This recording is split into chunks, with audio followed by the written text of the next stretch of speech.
মেয়ে আরেক ছেলেরে নিয়ে ফষ্টি নষ্টি করে, লোকের কথা বিশ্বাস করে, বাসায় যে মেয়ের চুলের মধ্যে ধরে মাইর, আইজো মার কাইলো মাইর, এরকম হইতে পারে না?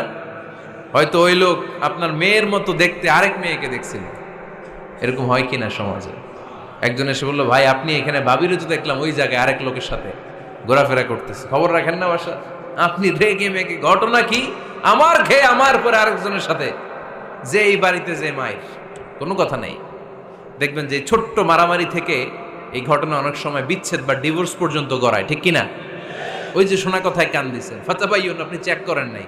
হয়তো আপনার স্ত্রীর মতো দেখতে বা আপনার স্ত্রী যে জামা পরে, যে পোশাক পরে, এরকম পোশাক পরে আরেক নারীকে দেখছে, আপনার বউ না এটা। আপনার মেয়ের ব্যাপারে যে তথ্য দিয়েছে এটা সঠিক নয়, সে আপনার মেয়ের মতো আরেকটা মেয়েকে দেখেছে, এসে আপনার কাছে বলে দিছে, আপনিও বিশ্বাস করছেন। ভেজাল আছে না নাই? এই ভেজালগুলোকে থামানোর জন্য কোরআনে এই বিধানগুলো নাজিল করেছে।